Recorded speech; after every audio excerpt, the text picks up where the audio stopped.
Apresentando vocês.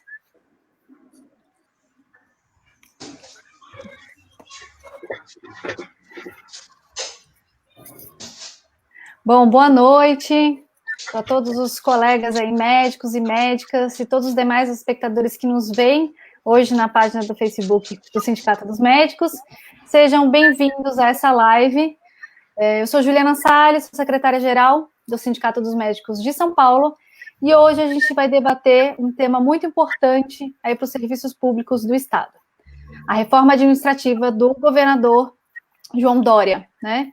A gente sabe que essa reforma é um misto, né, de privatizações, é um misto de uma mini reforma administrativa, com alterações, inclusive, tributárias, e um plano de demissão incentivada, né, para os servidores do Estado, e é tudo ao mesmo tempo. São 12 itens que, dentre eles, tem extinções de empresas públicas, como o próprio Concentro, tem extinções de empresas como a SUSEM, a Superintendência Epidemiológica, responsável por controle de doenças por vetores, leishmaniose, dengue, malária, no estado de São Paulo. E o tema do debate hoje são as consequências desse PL, que é o PL 529, para o IANSP, né? Esse instituto, né, também está aí sofrendo múltiplos ataques nos últimos anos, com privatizações, né, pronto-socorro, UTIs, privatizações de mão de obra dentro do hospital. E para falar desse assunto, a gente traz 3 pessoas aqui. A primeira delas é o Otelo Chino Júnior, que é da Associação dos Médicos do IANSP, muito tempo também diretor conosco do Sindicato dos Médicos. Como você está, Otelo? Tudo em ordem, boa noite a todos que nos assistem. Tá certo? É uma satisfação participar dessa discussão. Quero cumprimentar o Augusto, o residente da nossa instituição, e a Ana Cristina, que é a presidente da Associação dos Funcionários. Boa noite a todos. E Juliana, sem dúvida. O Otelo já adiantou algumas apresentações, mas a gente vai falar também com a Ana Cristina Manente, presidente da Associação dos Funcionários do IANSP, delegada sindical do Sindsaúde. Muito bem-vinda, Ana Cristina. Eu que agradeço o convite de estar participando desse debate. Que ótimo. E, por último, mas não menos importante, Augusto Ribeiro, né, também dirigente lá do Sindicato dos Médicos e residente do Instituto do IANSP, né, e também é um dos nossos convidados. Boa noite, Augusto. Boa noite, é um prazer participar desse debate hoje também. Vamos lá. A gente vai iniciar essa live com as intervenções de vocês, né? A gente combinou aí uma sequência em que a gente vai privilegiar primeiro as mulheres, né? E, Ana Cristina, a gente gostaria de saber de você algumas considerações e os aspectos desse PL para os trabalhadores, para os servidores de um contexto geral, né, no IANSP. Por favor. Então, mais uma vez, né, boa noite, agradecendo já o convite aí pelo CIMESP, né, nós estamos aí numa constante luta no IANSP, doutor Otelo, acredito que na fala dele vai contar um pouquinho da história do IANSP, porque a gente sempre fala, o IANSP é nosso, porque somos nós que contribuímos esta instituição, todo o servidor público do Estado que é contribuinte, ele que acaba financiando este convênio. E com essa reforma do Dória, né, essa reforma administrativa no Estado, que até faz a extinção de algumas outras instituições, né, como exemplo a FURP, a Concentro, a SUSEM, o IANSP ele acabou colocando aí no bolo para uma reforma administrativa no aumento da contribuição. E para nossa surpresa, esses dias, Juliana, o secretário, Mauro Ricardo, que é o secretário de Projetos, Orçamento e Gestão, da qual o IANSP hoje pertence a essa secretaria, ele tem colocado na sua fala que nós, contribuintes do IANSP, contribuímos com uma parte e que hoje o IANSP está em déficit, e que é a população que está bancando o IANSP.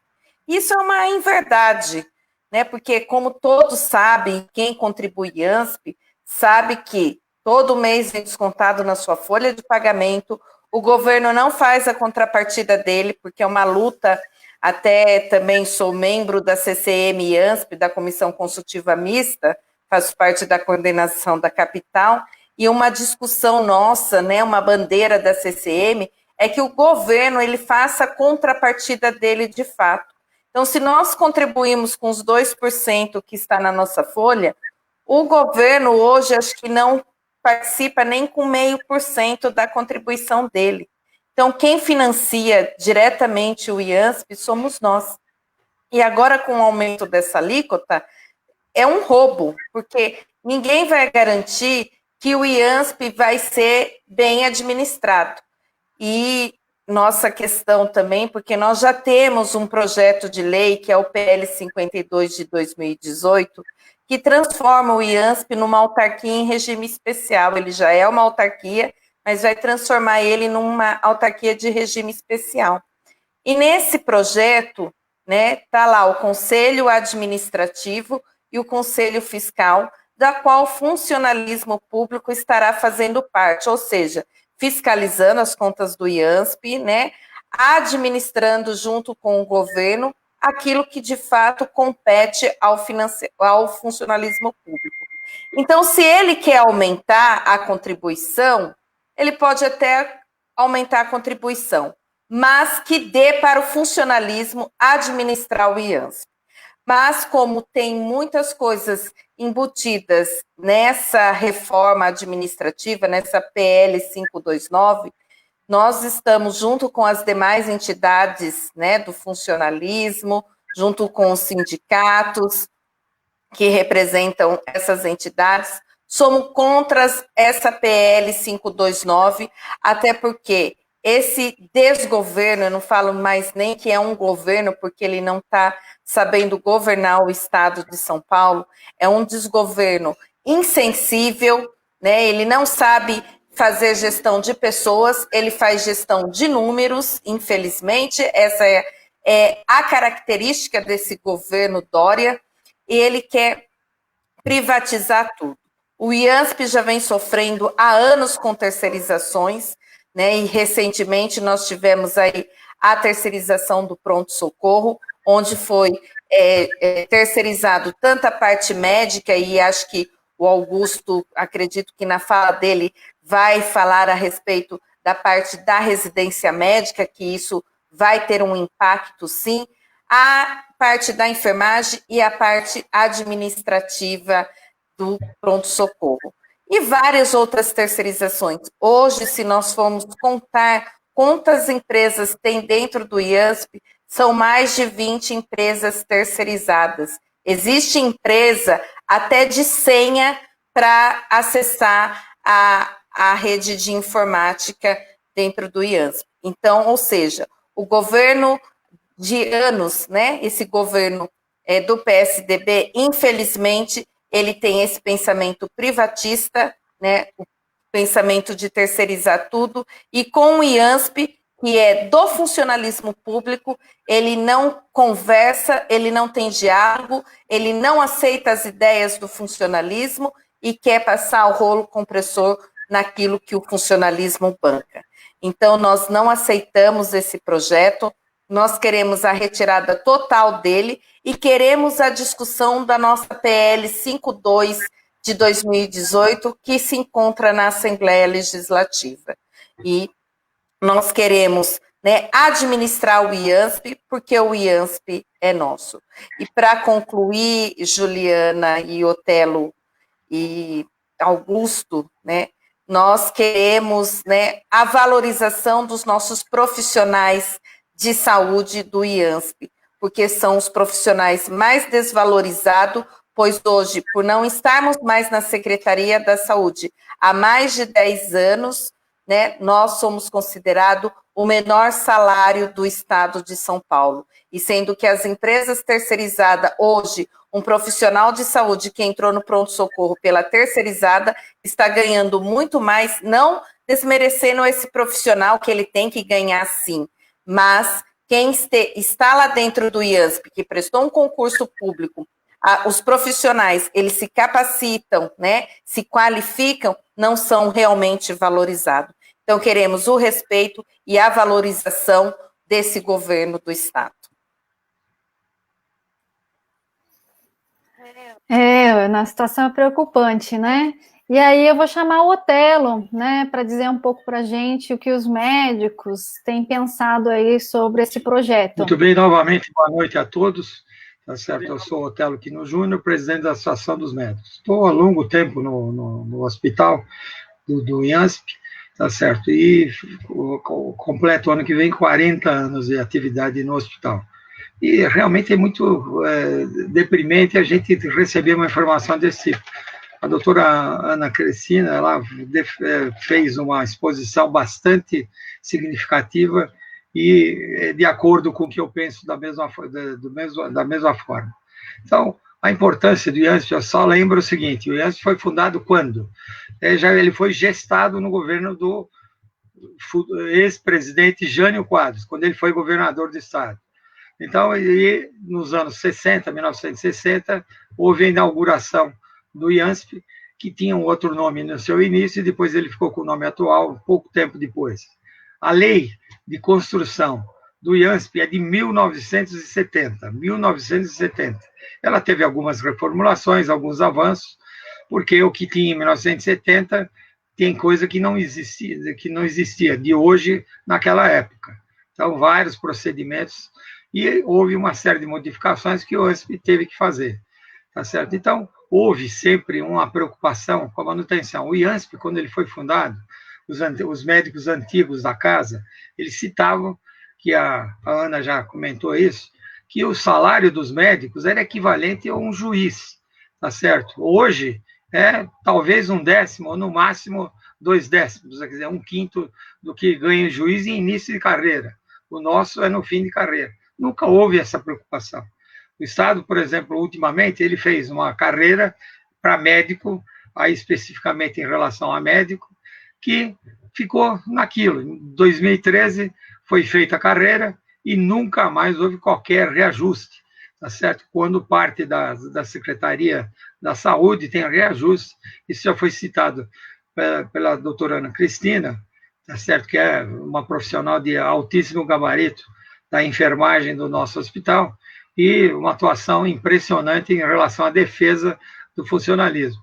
O que faz o IANSP? O IANSP dá saúde, é um plano de saúde do funcionário público, tá certo? Teve um antigo chefe de gabinete, doutor Basso, tá certo? Ele dizia que o plano do IANSP é o plano de saúde do servidor público, e a gente sempre comenta, olha, você tem direito ao IANSP, não saia do IANSP, porque o IANSP ele tem uma série de recursos e tem uma dinâmica absolutamente favorável, em que praticamente tudo que se pode fazer em medicina, nós conseguimos fazer. Mas isso veio decaindo. Quando o IANSP foi criado, nos anos 1960, ele era o segundo ou terceiro hospital da América do Sul, se é que não fosse o primeiro.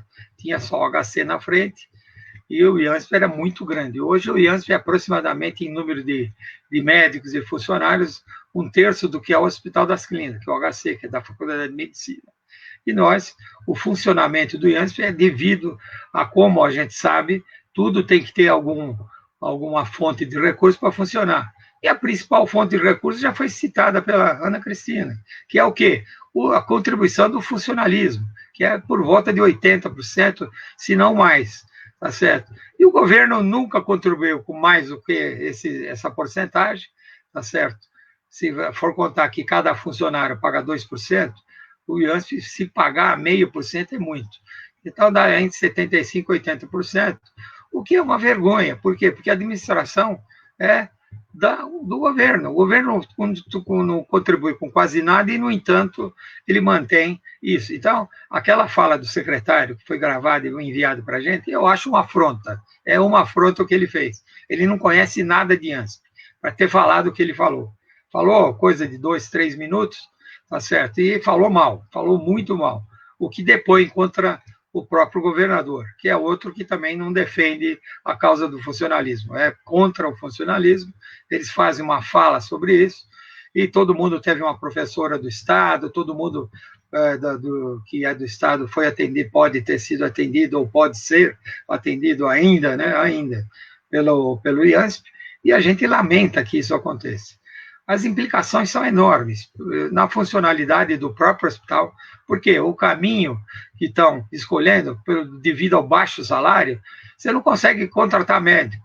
O governo do Estado não permite a contratação através de concurso, que é o que dá estabilidade e segurança na escolha do profissional, enfermagem, médico e tal. Nós tínhamos a residência dentro da enfermagem e a gente tinha um corpo de enfermagem que abastecia os grandes hospitais de São Paulo, Einstein, Sírio-Libanês e outros hospitais de grande porte privados, e hoje acabou a escola, a formação era excepcional. Como eu estou há muito tempo, eu acompanhei isso desde a época lá dos anos 80, que é quando eu entrei no hospital. Como eu disse, eram 40 anos que eu participo da atividade dentro do IANSP. Então, essa é uma coisa lamentável.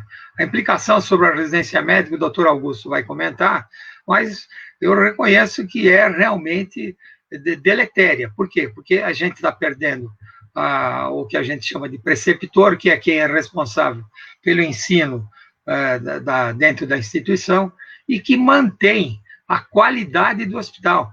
Fora do país, hospitais que têm residência de médicos, de enfermagem e demais profissões, a qualidade é superior, porque tem mais gente tomando conta das pessoas e é uma questão absolutamente importante, coisa que está sendo desprezada.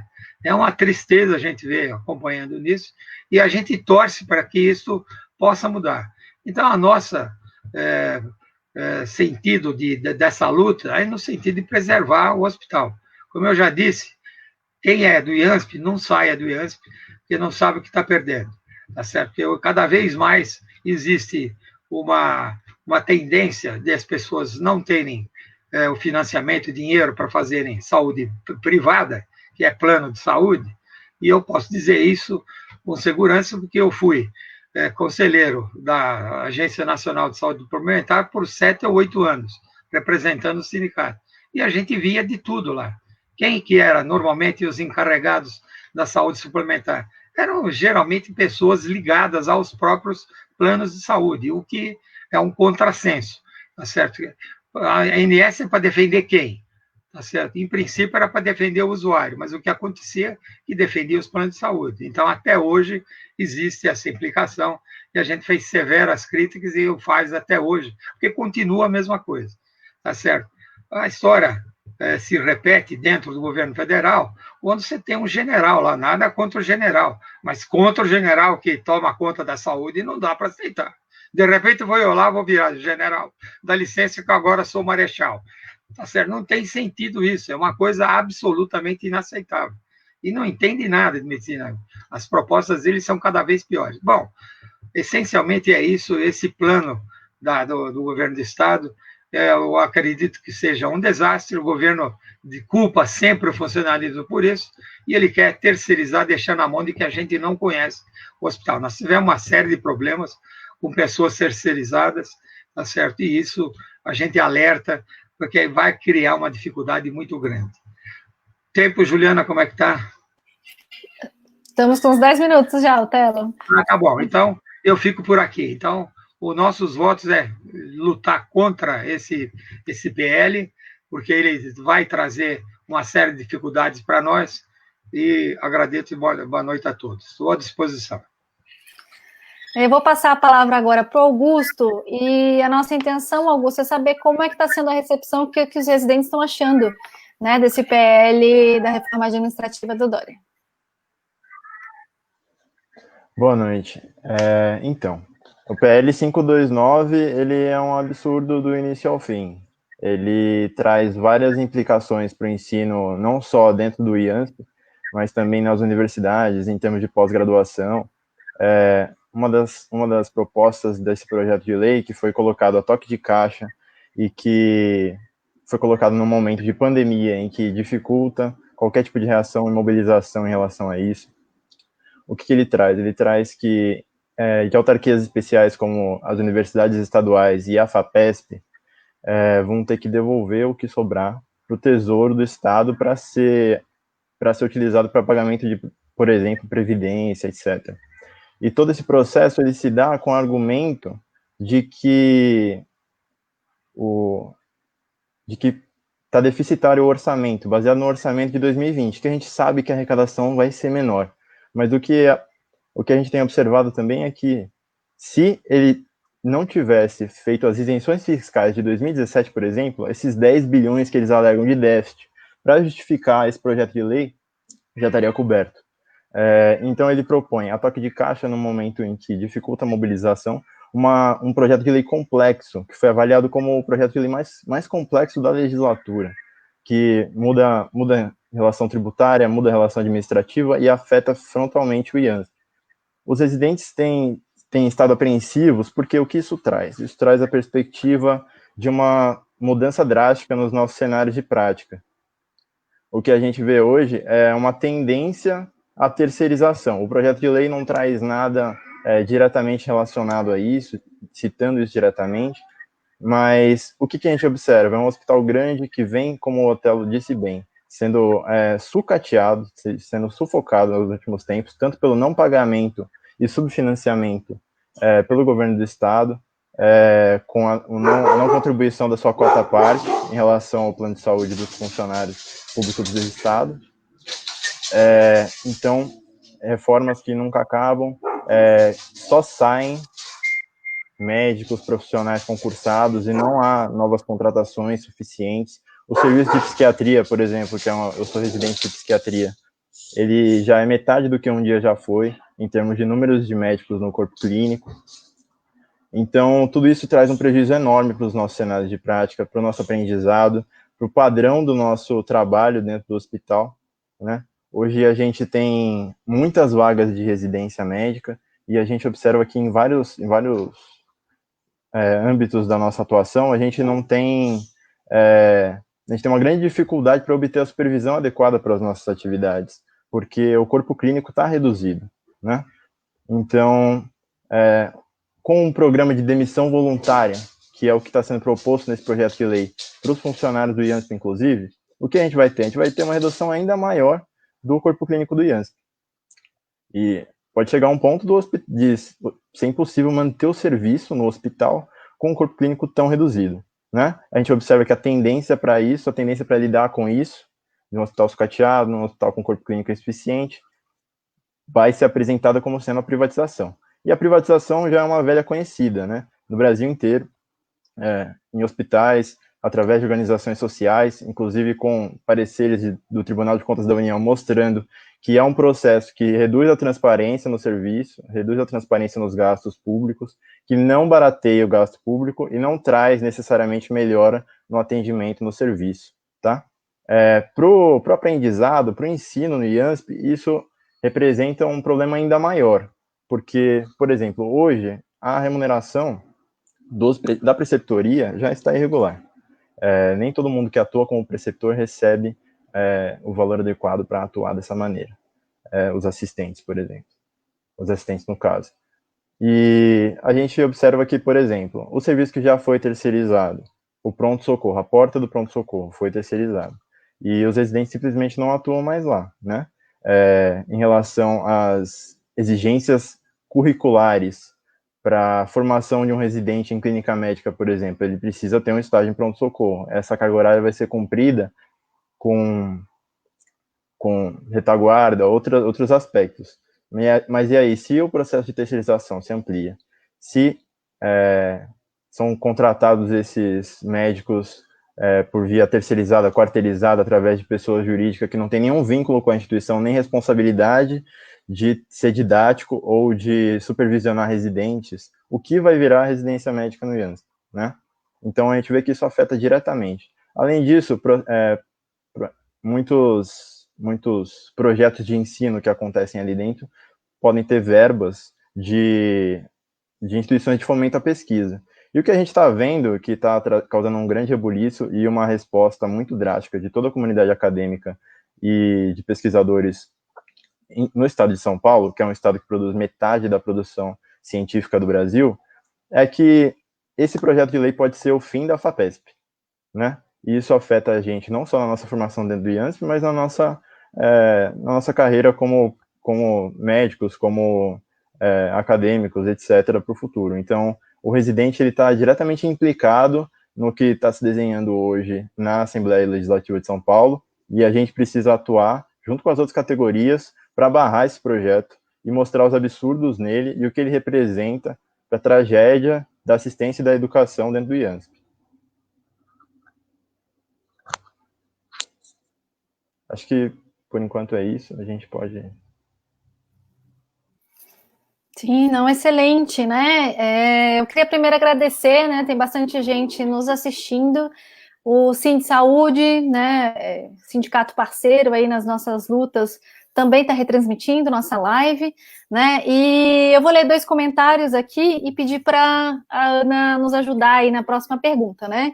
A Cleide colocou, né, que privatiza e mata o funcionário público, né, que eu concordo, Cleide, e a Vera Lúcia concordando com a sua abordagem, Ana. E a gente sabe que os gestores, eles têm usado, os governantes, né, a exemplo do Covas e agora do Dória, têm usado essa justificativa da pandemia para avançar com as terceirizações e as privatizações nos serviços, de forma unilateral, né, mas de forma, às vezes, descentralizada, às vezes um setor, às vezes uma categoria naquele local, ou tentando, né, igual a gente viu recentemente no Hospital Municipal do Campo Limpo, privatizar, né, entregar na mão das organizações sociais um hospital inteiro. E aí eu queria saber como está na situação no IANSP, né, se nessa época de pandemia, se eles também se aproveitaram para transformar também setores e locais e contratar mão de obra através de terceirizações no hospital, Ana? Então, Juliana, o Augusto falou, né, aí da pandemia, uma coisa é fato e é verídico.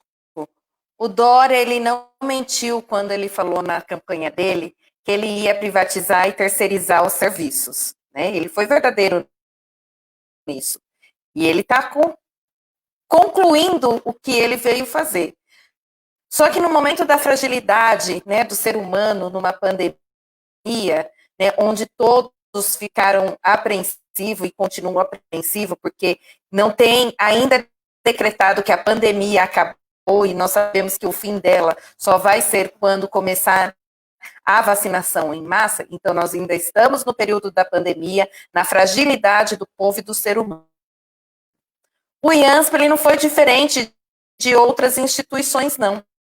Até porque há anos nós vamos pedindo a reposição da mão de obra com concursos públicos, né, principalmente nas áreas assistenciais, que é enfermagem, fisioterapeuta, médica, né, os agentes técnicos, que é serviço social, nutrição, psicólogos, e até as áreas administrativas, e ele não repôs. O que ele fez? Nesse momento de pandemia, né, com a falta, com a escassez da mão de obra, principalmente das áreas afins, no caso da enfermagem, ele foi colocar uma terceirização da mão de obra da enfermagem.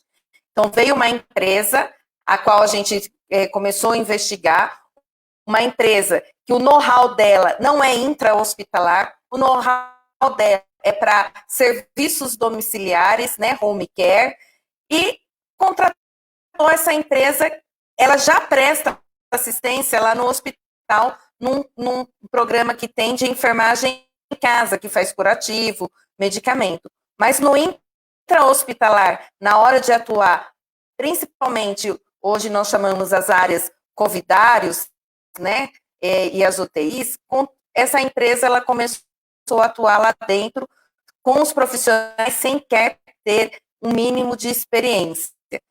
Como eu disse, nós não estamos desqualificando os profissionais terceirizados, porque são profissionais, precisam trabalhar também, e às vezes eles são até mal remunerados e têm que cumprir, às vezes, uma jornada extensiva na sua carga horária. Mas nós somos contra o que o governo do Estado faz nos órgãos públicos, né, de terceirizar ao invés de estar fazendo concurso. Até porque nós sabemos que esses contratos de terceirizações são milionários, né? Não é qualquer real, são milionários. Nós tivemos uma questão no passado de uma empresa, a Qualicorp, que levou milhões, e ela está sendo investigada. Até o dono dela, ele foi preso esses tempos atrás por conta desses contratos milionários. Então, Juliana, nós sabemos que o governo, ele quer acabar com os serviços públicos. E se nós não nos unirmos, né, para acabar com isso, ele vai passar o rolo compressor. Eu tenho até feito uma analogia com algumas pessoas, né, que antes as pessoas questionavam o serviço de luz da Eletropaulo, que a Eletropaulo é uma estatal, né, não prestava, demorava, só que hoje com o serviço da Enel, que é uma terceirizada, é uma privatizada do serviço de energia, piorou, está aí as contas de luz, um absurdo. Você imagine nos serviços públicos de saúde a terceirização. O quanto nós vamos perder em qualificação na assistência ao paciente. A população, às vezes, ela acha que terceirizar e privatizar vai ser a solução, mas não vai ser a solução. Pelo contrário, vai ser só a degradação do serviço público, principalmente os serviços públicos de saúde. Muito bom, Ana. E a próxima pergunta que eu faço é para o Otelo. Na verdade, Otelo, é para você considerar alguns, né, das intervenções que foram feitas aqui por quem está nos assistindo. O Ricardo Goulart, né, médico do IANSP, escreveu aqui, né, que cortam-se as verbas, não aumenta o salário há 8 anos, não abre concurso, terceirizações com médicos pouco qualificados, sem comprometimento, uma perda, né, no ensino, na realidade do Hospital do Servidor Público Estadual, né? A Silvia Rodrigues também colocou aqui os prejuízos da terceirização, e a gente sabe que o quadro clínico, o corpo clínico, né, os médicos no Hospital do Servidor, hoje ele é praticamente metade do que era há 20 anos. Otelo, como é que são essas consequências, né, da ausência de concurso, dessa precarização da mão de obra? Exatamente a questão principal. Eu acho que o que está por trás de tudo isso é a ideia de solução. O grande problema do governo que é, ele tem política de governo, ele não tem política de Estado, ou seja, não mantém uma regularidade no pensamento e nas soluções dos problemas. A questão da terceirização, que é o reflexo de estudo, a Ana Cristina comentou, o Augusto também comentou, e eu também já tinha falado parcialmente, que é uma solução que não é boa. Por quê? Porque não há, o que se supõe quando se contrata alguém terceiro é que eles tenham qualificação, é o mínimo que se exige de alguém que vai prestar serviço. O que acontece? O Augusto citou, e foram vários exemplos em que as firmas mandam pessoas que não têm capacidade para isso. Não são todos, evidentemente, mas muita gente, e isso pode trazer um prejuízo importante. O sindicato que atua em muitos anos, ele percebe isso. Tá certo? Terceiriza, quarteiriza e até quinteirização tem. Tá certo? Um contrata outro, que contrata outro. Como todo mundo tem que ganhar dinheiro, o que vai acontecer? Fica caro. Eu tenho um exemplo importante, foi dado por um diretor de um hospital de grande porte da prefeitura, anos atrás, na época dos anos 90 e 2000, que eu comentava com ele, fazendo um comentário, eu dizia, pô, mas esse negócio de terceirização e tal. E ele entrou na conversa e falou, não, isso é uma maravilha. Bom, muito bem, ele elogiando o sistema. Ele saiu, voltou meia hora depois que ele foi atender alguma coisa, e ele falou, o que a gente estava conversando? Eu falei, sobre terceirização, tá certo? Aí ele falou, isso é um absurdo, é uma vergonha. Ele esqueceu que tinha falado antes comigo, e aí ele deu os pontos negativos, em que ele citava que as terceirizadas eram comparadas com as públicas, e as terceirizadas normalmente tinham por trás toda uma estrutura, que era o que a gente chama de OS, Organização Social. Todas são ruins? Não, não são. Mas várias não têm capacidade e nem aonde tirar tanto médico assim. Então, o que a gente vê é uma redução da qualificação, implicando em várias consequências, como o Augusto comentou, eu já tinha falado. Eu comentei também a questão da residência, que tinha formação da área de enfermagem, acabaram com isso. E era, como eu disse, o hospital do servidor abastecia a saúde da enfermagem em vários lugares. Até hoje tem enfermeiro que foi formado aqui, tá certo? Dentro do Hospital do Servidor. Então, é uma manifestação importante. O que o Ricardo comentou é exatamente o que eu penso, tá certo? E tem uma série de outros problemas que aqui, se a gente fosse falar, a coisa ia longe. Então, é uma questão extremamente importante, tá certo? Como eu disse, política de governo não é uma coisa boa, a política de Estado sim seria. Então, a gente teria que mudar isso, tá certo? E a questão dos contratos também, que está vendo um contato do Ricardo, quem é a firma? Quem é o terceiro?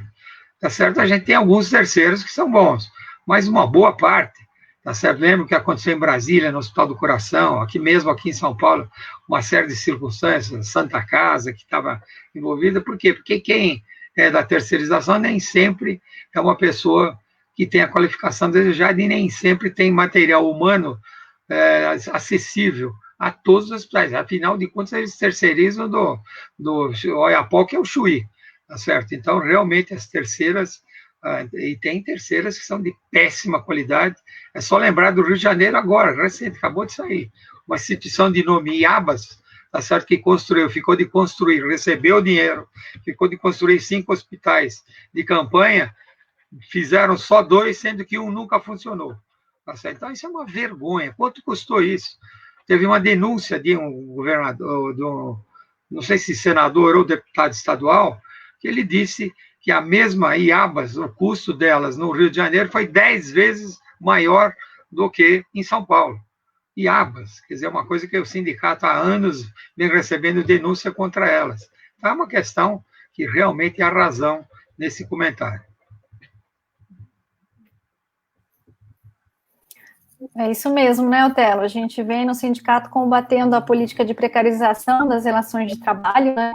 E a gente sabe que isso traz consequências, né? As terceirizações, os vínculos cada vez mais informais, traz consequências com relação a turnover, traz consequência também com relação à remuneração a longo prazo, à estabilidade do profissional, e isso tem consequência também, né, na qualidade do ensino.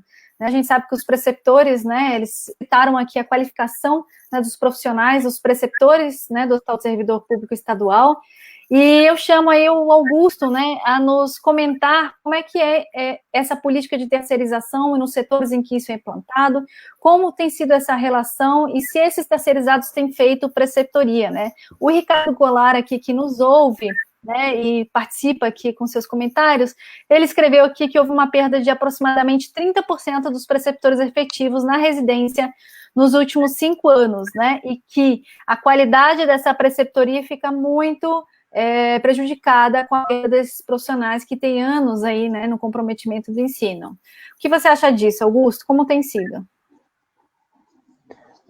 Hoje em dia, a gente observa que basicamente todos os assistentes, dependendo da vontade deles, acaba atuando na preceptoria. E como eu já tinha dito anteriormente, a remuneração não é adequada. Então, nem todos que atuam como preceptores, de fato, recebem o valor que seria devido a quem atua nessas funções de preceptoria. Em relação às empresas terceirizadas, fica impossível dizer se eles serão capazes de fazer algum tipo de supervisão, né, em setores que, porventura, sejam privatizados, sejam terceirizados. Porque o que acontece? A gente perde totalmente a gerência, a gente dizendo em relação ao hospital e a gestão do hospital, em relação a quem será contratado, né? A gente observa, e a gente sabe como por exemplo, organizações sociais que gerem pronto-socorros por São Paulo. São empresas que fazem contratação, por exemplo, via WhatsApp, empresas que simplesmente não fazem uma entrevista sequer para fazer uma contratação assim, entendeu? E não dá para comparar a qualidade técnica, a capacidade técnica de um profissional que vai ser contratado dessa maneira com um profissional que tem estabilidade, que está no serviço, comprometido com o futuro da residência médica e com a qualidade dos profissionais que serão formados ao longo da residência, entendeu? A gente tem problemas sérios com isso em alguns setores já, para onde a terceirização avançou. Por exemplo, nas residências de radiologia, na residência de anestesiologia, a gente tem um setor que em grande parte terceirizado. Então, a gente observa que os residentes têm dificuldade de aprendizado nessas especialidades porque eles não têm acesso à preceptoria com tanta facilidade, eles às vezes nem estão perto dos procedimentos e das atividades de assistência mesmo, quando elas são realizadas. Então, o avanço disso para outras áreas da residência médica vai representar uma piora na qualidade da formação do residente médico, vai jogar a residência do IANSP lá no chão, entendeu? Então, isso sim é uma pauta importante para os residentes do IANSP. A gente vê que, né, faz bastante tempo e de diversas formas eles vêm sucateando aí nos serviços públicos, né, o Hospital do Servidor e o trabalho dos próprios servidores, né. E aqui dialogando, né, a Regina Bueno colocou que justamente, né, o governo não abre concurso, prioriza terceirizações, acaba com serviços de excelência, né, Mônica colocou aqui, contrata empresas sem experiência alguma, né, em tempo de pandemias, porque não é parente deles ficar em hospital público, né, e na verdade nós todos dependemos aí de um sistema único de saúde forte e independente, né. Eu queria saber, principalmente aí de Otelo e da Ana Cristina, o projeto ele também prevê concessões de áreas públicas, né, para o setor privado, e a gente sabe que o Hospital do Servidor ele fica numa área altamente locada ali em Moema, na frente do Ibirapuera, enfim, né, uma área muito visualizada ali para as empresas imobiliárias. Vocês acham que o IANSP correria o risco, né, de ter a área cedida, algo assim? Vocês têm alguma informação sobre isso? Temos. Quer falar, Ana? Não, eu só quero colocar que, assim, mesmo que o governo tenha a intenção de ceder o espaço, vai ser uma briga muito grande, né? Nós vamos ter que acampar dentro do Instituto, porque o Instituto foi doado para um servidor público, então pertence ao servidor público. Foi uma doação, e o Otelo, que conhece essa história melhor, ele pode dizer aí da doação do terreno do IANSP e do hospital, né? Mas é a intenção dele, como você falou, Juliana, estamos numa área nobre, né? Ali no Ibirapuera, né? Temos 2 prédios ali, que é o prédio da administração e o prédio do hospital. Então, com certeza, né? Esse desgoverno Dória, ele deve ter alguma empresa imobiliária para arrendar todos esses patrimônios públicos para venda aí e colocar no bolso dele. Acho que é isso. O Otelo vai dizer melhor aí do patrimônio do IANSP. Essa história é muito longa, tá certo? E a gente participou de várias discussões sobre isso. Então, vou lembrar, a Ana comentou, ficou faltando um terreno. Onde é ali o estacionamento das ambulâncias lá no fundo, nós temos 2 locais. Tem a gastroclínica, a antiga gastroclínica, hoje o Hospital de Edmundo Vasconcelos, e tem os escoteiros, ali bem lá no fundo da garagem do IANSP, das garagens de ambulância. Então, de quem era o terreno ali, onde hoje é estacionamento da de Edmundo Vasconcelos? Era da prefeitura, tá certo? Então, aquilo foi cedido por alguns anos com eles, e na época, isso que a Ana tinha comentado, a gente foi ver dentro da prefeitura, dentro da Câmara Municipal, para ver qual era o caminho que tinha que se fazer para a gente utilizar aquilo. E não um hospital que é privado, que é o Edmundo Vasconcelos, que acabou ficando com o terreno, um terreno ali. Lembro que nesse terreno tinha construído uma capela, tá certo, ecumênica, de grande porte, que se realizaram uma série de missas e comemorações, inclusive enterro de Amador Aguiar, que era o dono do Bradesco. Ele foi feito um culto ecumênico naquela região. Então, você vê, já tem esse negócio, foi desviado por quê? Porque a gastroclínica, que hoje é Bradesco, eles têm mais dinheiro do que nós. E foi desconsiderado a situação, quer dizer, de culto, de capela ecumênica, virou estacionamento do hospital. A mesma coisa lá nos escoteiros. O escoteiro usa aquele terreno lá um pouquinho. Lá do outro lado tem aquele clube, o Monte Livre, não é Monte Livre, né, é o outro, tá certo? IP. Então, lá também avançava o terreno por ali. Então, nós perdemos um monte de terreno. Nesse atual não, no PSDB, que foi responsável pelos últimos governos, por mais de 30 anos, já tinha uma discussão sobre cessão e venda, tá certo? Mas dali a pouco ia ser doação dos terrenos do IANSP que já foram citados pela Ana. E a coisa não foi para frente, porque a gente estava em cima, eles publicaram na Assembleia Legislativa que haveria audiência, tal, etc. Mas a grita foi tão grande e foi feita essa denúncia que a Ana já comentou. O terreno é doado por uma antiga professora, claro que era uma pessoa de bens, etc.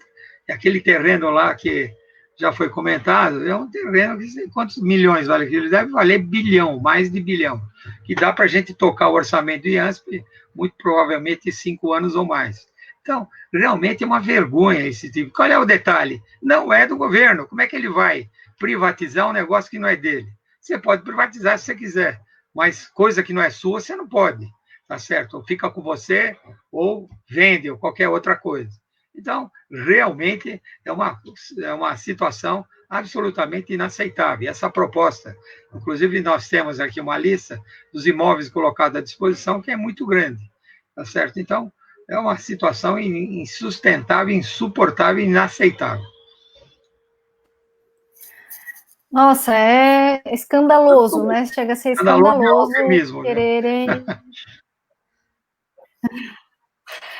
eles quererem mexer com o patrimônio do trabalhador, né, do servidor público, ali querendo, né, tendo essa perspectiva de privatizar e até ceder o terreno que é nosso, né, que é do servidor.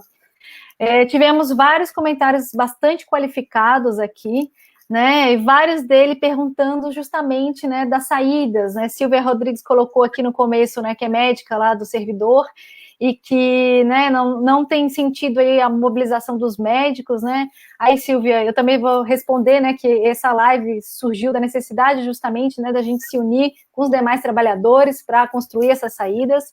Daniela perguntou aqui mais de uma vez, né, sobre saídas jurídicas também, né, do ponto de vista jurídico, para barrar essa PL, né. A Regina Bueno colocou a necessidade, né, da união de força e participação de todos, né, para barrar não só o PL agora, mas as privatizações e terceirizações, né, no Hospital do Servidor Público Estadual. E aí, na nossa última rodada, eu queria ouvir de vocês três, né, o que vocês acham e quais são as saídas para esse cenário atual. Então, o PL, né, 529, e a situação de precarização do Hospital do Servidor Público Estadual. Vamos começar ao contrário agora? De repente, Augusto fala primeiro. Sim, pode ser. Então, o projeto de lei 529 está em tramitação, em regime de urgência, na Assembleia Legislativa, e, assim, vias jurídicas, elas são demoradas, e, assim, no fim das contas, é uma lei. Quando a gente vê, por exemplo, a reação que as universidades estão tentando elaborar, ou que as entidades de pesquisa, ou as entidades que estão sendo excluídas, elas estão argumentando, por exemplo, que esse projeto de lei ele fere a autonomia universitária, ou fere a autonomia da autarquia especial, que é a FAPESP, por exemplo. No nosso caso, poderíamos pensar em argumentos jurídicos semelhantes, mas, assim, o principal, e é o que tem que ficar claro, é a atuação política, é barrar esse projeto de lei na Assembleia Legislativa, fazer pressão, mostrar que a população não apoia, que a comunidade acadêmica é contra essa reforma administrativa, essa reforma tributária, inclusive, que os servidores públicos estaduais são contra, que os servidores públicos estaduais querem que o IANSP seja uma autarquia especial, querem que o Estado pague a cota parte deles, a contrapartida da contribuição para o IANSP, não querem que seja aumentada a alíquota de cobrança dos servidores públicos estaduais, e que esse projeto de lei seja esquecido, entendeu? Não dá para esse projeto de lei seguir. A via jurídica não é a melhor via nesse momento. A gente precisa enfrentar isso na rua e na Assembleia Legislativa. Derrubar esse projeto de lei. Essa é a saída que a gente tem agora. Posso comentar também. Eu concordo com o Augusto, é uma situação absolutamente... Eu queria só lembrar um outro detalhe.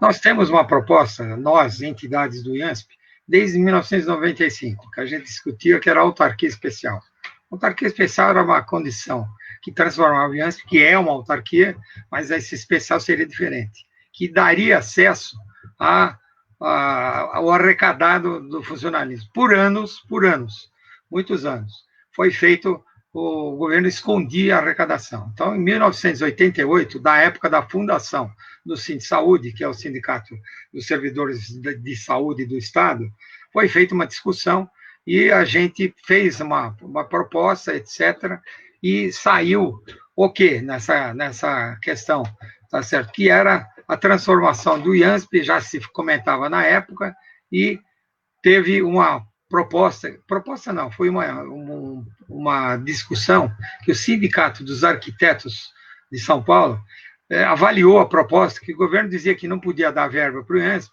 porque atingia, não tinha lei de responsabilidade fiscal, tá certo? Mas tinha um limite que o prudencial foi só em 98, tá certo? Mas que a gente não podia utilizar além disso. E o Sindicato dos Arquitetos fez as contas, cavocou essa informação, e o governo que dizia que ultrapassava a cota de ICMS, não tinha mais como fazer, na verdade, no máximo que o governo arrecadou, era 65% menor do que ele anunciava que seria. Então, isso foi um escândalo. Mas a coisa ficou parada por quê? De quem é a caneta? É do governo. E a coisa não saiu daí.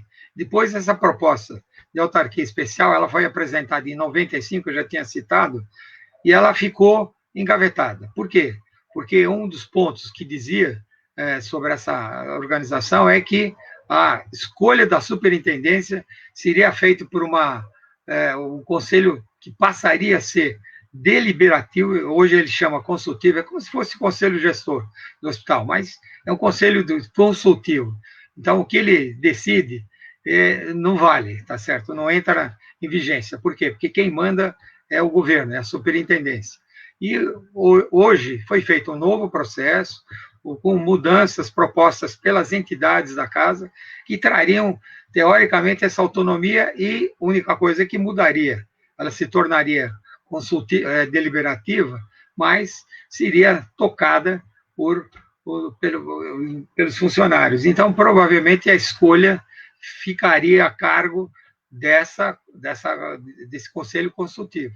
Quem escolhe o conselho consultivo era um conselho indicado pela superintendência, por algumas entidades, algumas secretarias de Estado, inclusive a judiciária, etc. Judiciária não, referente à economia, tá certo? Então, e o que aconteceu? Em conversa recente com o nosso superintendente, doutor Polara, eu toquei nesse assunto.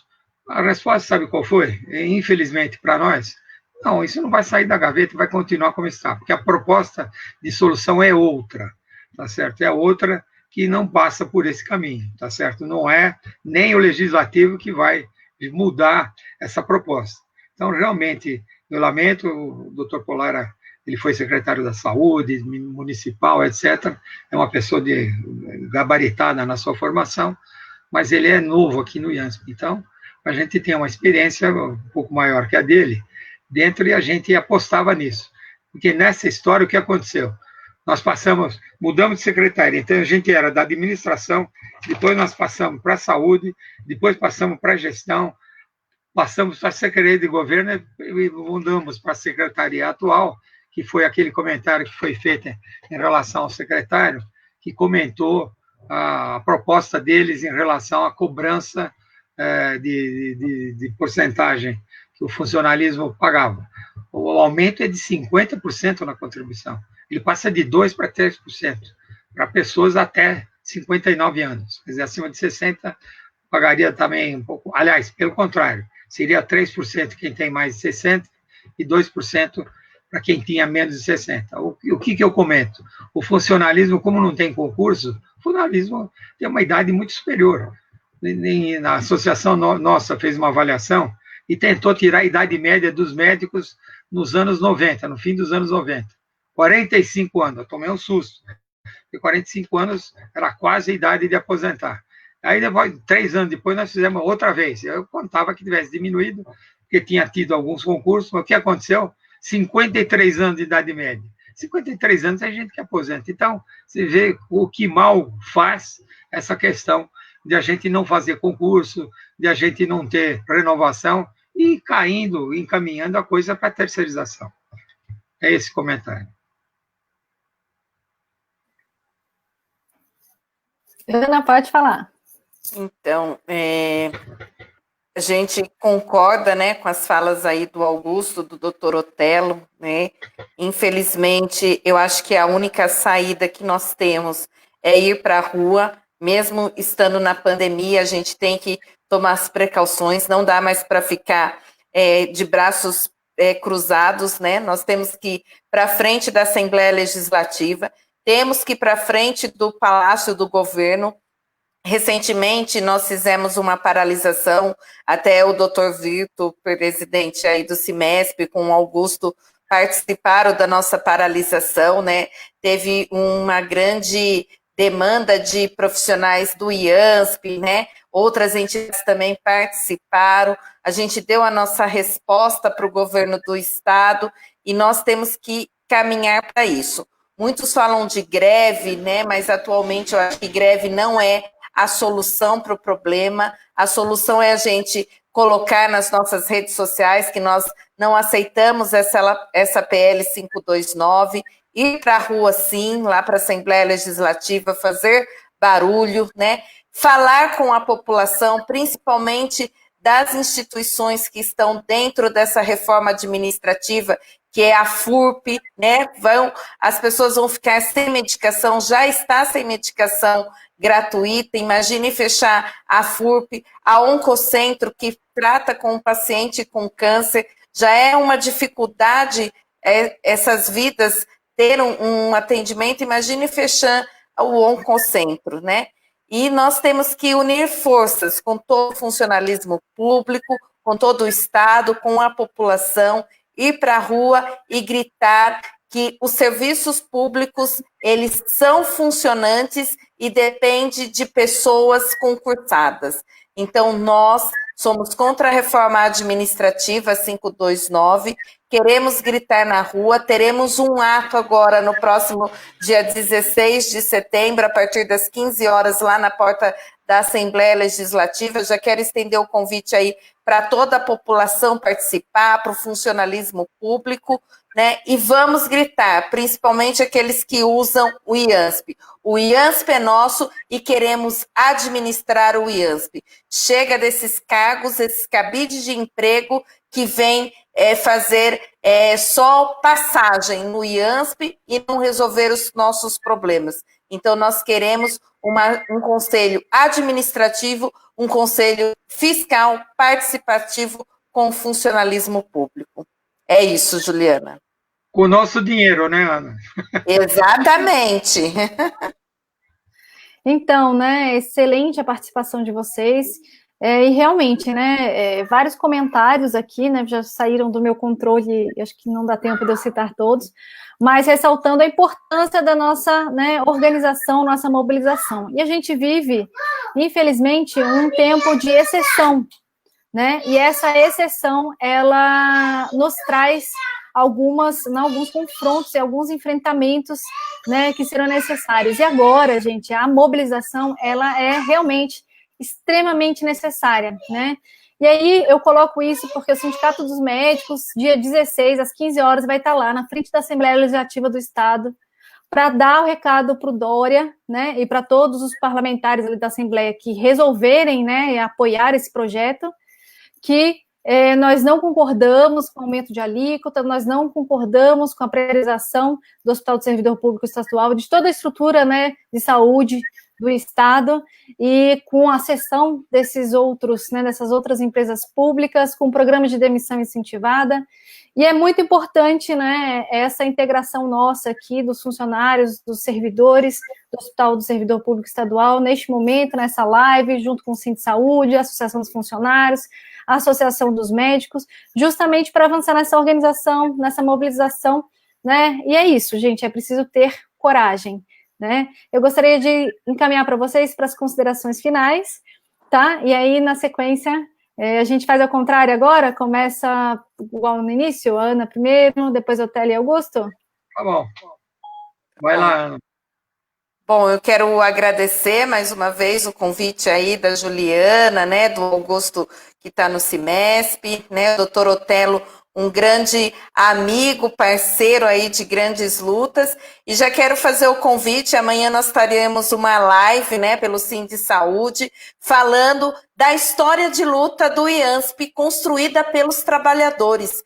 Se hoje nós temos ainda algumas coisas dentro do Hospital do Servidor Público Estadual, foi através de muitas lutas que os próprios trabalhadores travaram nesses 59 anos de Hospital do Servidor Público Estadual. Então, quero a participação de todos também. E vamos à luta, o IANSP é nosso, queremos a contrapartida do governo, queremos administrar aquilo que é nosso. Um beijo, uma boa noite para todos. Muito bem, agora eu. Então, eu queria também salientar essa questão. A resolução do problema, ela vai ficar na esfera administrativa, porque vai ter que ser, quem decide isso é deputado, mas o deputado obedece ao governador. Então, a solução deve partir de lá, mas esperar que eles façam sem que a gente se mobilize não é possível. Então, essa mobilização é fundamental. A gente tem visto aí uma série de mobilizações, foi citado o Hospital do Campo Limpo, que já tinha entregue lá para o Einstein, que é a organização social, e a coisa voltou atrás. Realmente foi um trabalho importante que contou com o Sind Saúde, com o Sindicep, CEP porque é municipal, hospital, e também com o CIMESP, que participou ativamente, tá certo, dessa batalha. Aqui, eu tinha comentado e queria responder a doutora Lília, que é a nossa diretora clínica, eu vi um comentário dela, eu tenho a impressão que já respondi, porque a nossa solução seria essa questão administrativa até através da autarquia especial. Mas isso já foi respondido pelo nosso superintendente, dizendo que isso vai continuar na gaveta, provavelmente. Porque essa não é a solução, segundo ele. Tá certo? A gente pensa diferente, porque os demais profissionais que não os médicos ainda tiveram um projeto de lei que, como eu já citei aqui, ele foi aprovado em 2013, mas até hoje nunca mais se mexeu. Houve uma série de reajustes, a inflação não é tão grande, mas não é desprezível, e não foi aumentado nada, as prestações continuam no mesmo valor, e aí não consegue mesmo contratar ninguém. Então, é uma situação, eu agradeço aí o convite, bastante importante isso, acho que quem nos ouviu vai ter uma noção talvez um pouquinho diferente, e da situação que nos aflige, tá certo? Porque realmente é uma questão extremamente significativa, e na defesa da saúde do profissional, de todo o Estado, professor, que é a grande maioria do funcionalismo, a própria saúde, que tem uma série, muitos funcionários, e assim por diante. Então, agradeço, boa noite. Bom, boa noite. Como diretor também do Sindicato dos Médicos, queria agradecer a presença do Dr. Otelo e da Ana Cristina, que contribuíram muito para a discussão aqui hoje com a gente. E eu queria também chamar os residentes a participar disso, porque essa reforma administrativa do Dória, ela não pode passar.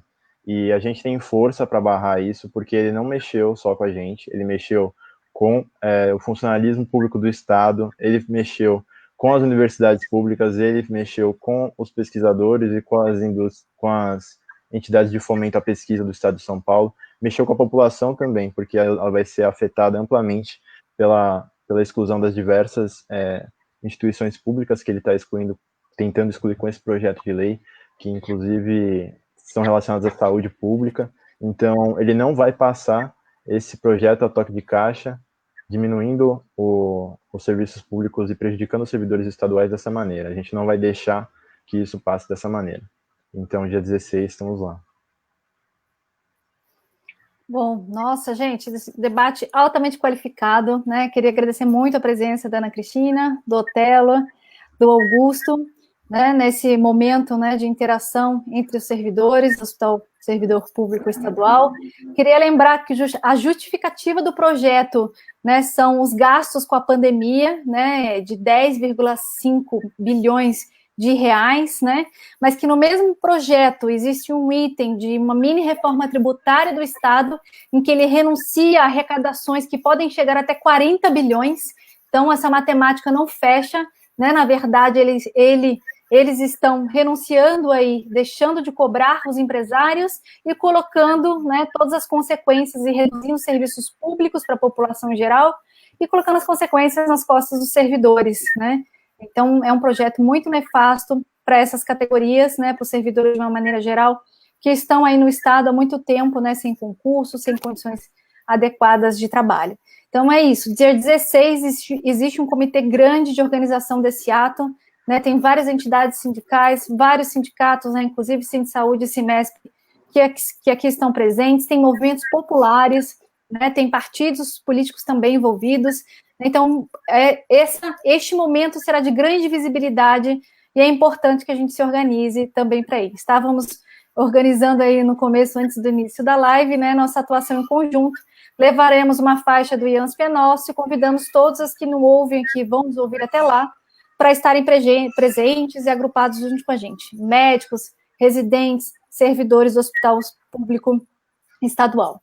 E aí, para finalizar, né, eu gostaria de conversar com todos os colegas médicos e médicas que também estão aqui presentes, né, que nesse período de exceção, em que o sindicato tem feito uma luta à frente com relação à necessidade dos EPIs, a pejotização em massa, as consequências, vocês viram nos hospitais de campanha, dessa política de trabalho médico sem direitos, né, sem visibilidade de possíveis doenças como o próprio coronavírus, ações no Ministério Público. Vou lembrar também que sobre esse PL também existe, né, o Ministério Público já está de olho, né, sobre as possíveis consequências desse PL para o Estado, mas que a gente vem sofrendo um sucateamento da profissão e que é necessário a gente se agrupar, se mobilizar, estar presente, né, e construir junto com a gente o Sindicato dos Médicos e as nossas atuações. Então, por isso, chamo todos os médicos e médicas que aqui assistiram a fazerem, né, a propaganda aí do sindicato, a se sindicalizarem e a participarem dessa construção. Bom, é uma certeza que, assim, juntos, né, nós temos maior probabilidade de ter sucesso do que separados, né? Então, a gente fica por aqui e até a próxima live do Sindicato dos Médicos.